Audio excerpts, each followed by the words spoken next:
தமிழகத்தின் முதல்வரும் அதிமுகவின் பொதுச் செயலாளராகவும் இருந்த ஜெயலலிதா 2016ஆம் ஆண்டு டிசம்பர் 5ஆம் தேதி மரணமடைந்தார். அவரின் நம்பிக்கைக்கு பாத்திரமான ஓ. பன்னீர்செல்வம் முதல்வராக பதவியேற்றார். அதே ஆண்டு டிசம்பர் 29ஆம் தேதியன்று சசிகலா நடராஜன் அதிமுகவின் பொதுச் செயலாளராக நியமிக்கப்பட்டார்.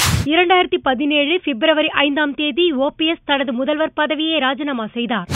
ஜெயலலிதாவின் சமாதியில் 40 நிமிட தியானத்திற்கு பிறகு செய்தியாளர்களை சந்தித்த OPS தான் ராஜினாமா செய்ய வேண்டும் என்று கட்டாயப்படுத்தப்பட்டதாக கூறினார். சொத்து குவிப்பு வழக்கில் உச்சநீதிமன்றம் சசிகலாவுக்கு 4 ஆண்டுகள் சிறை தண்டனை அளித்து தீர்ப்பளித்தது. OPS கட்சியிலிருந்து நீக்கப்பட்டதாக சசிகலா அறிவித்தார். ஜெயலலிதாவால் கட்சியிலிருந்து நீக்கப்பட்டிருந்த சசிகலாவின் அண்ணன் மகன் தினகரன் மீண்டும் கட்சிக்குள் சேர்த்துக் கொள்ளப்பட்டார். அன்றே அதிமுகவின் துணை பொதுச் செயலாளர் என்றும் அறிவிக்கப்பட்டார். அதிமுகவின் புதிய சட்டப்பேரவைத் தலைவராக மூத்த அமைச்சர்களில் ஒருவரான எடப்பாடி பழனிசாமி தேர்ந்தெடுக்கப்பட்டார். அதிமுக ஆதரவு MLAக்கள் அனைவரும் கூவத்தூர் சொகுசு விடுதியில் தங்க வைக்கப்பட்டனர். அமைச்சர் எடப்பாடி பழனிசாமி முதல்வராக பொறுப்பேற்றார். பிப்ரவரி 18ஆம் தேதி நடத்தப்பட்ட நம்பிக்கை வாக்கெடுப்பில் பழனிசாமி அரசு வென்றது. RK நகருக்கு தேர்தல் அறிவிக்கப்பட்டது. தேர்தலுக்கு முன் இரட்டை இலை சின்னம் முடக்கப்பட்டது. அதோடு கட்சியின் பெயரை பயன்படுத்தவும் தடை விதிக்கப்பட்டது. RK நகர் தேர்தல் வேலைகள் படுவேகமாக நடைபெற்றன. சுகாதாரத்துறை அமைச்சர் விஜயபாஸ்கர் வீட்டில் வருமான வரித்துறையினர் சோதனை நடத்தியதில் பல்வேறு ஆவணங்களும் பல கோடி ரூபாய் பணமும் சிக்கியது. தொடர்ந்து தேர்தல் நிறுத்தப்பட்டது.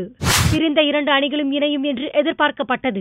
சசிகலா குடும்பத்தினர் கட்சியில் இருக்கும் வரை இரு அணிகளும் இணைப்பு குறித்து பேச முடியாது என பன்னீர்செல்வம் அறிவித்தார். முதல்வர் எடப்பாடி பழனிசாமி வீட்டில் அமைச்சர்கள் அவசர ஆலோசனை நடத்தினர். TTV தினகரனும் தனது ஆதரவாளர்களுடன் ஆலோசனை நடத்தினார். சசிகலா குடும்பத்தினரை முழுவதுமாக ஓரம் கட்டிவிட்டு கட்சி ஆட்சியை மீட்கப் போவதாக அமைச்சர் ஜெயக்குமார் அறிவித்தார். இந்நிலையில் தினகரன் என்னை ஒதுங்கச் சொன்னார்கள், ஒதுங்கிவிட்டேன் என்றும் தொண்டர்களின் உணர்வுக்கு மதிப்பளிப்பேன் என்றும் பேட்டியளித்தார்.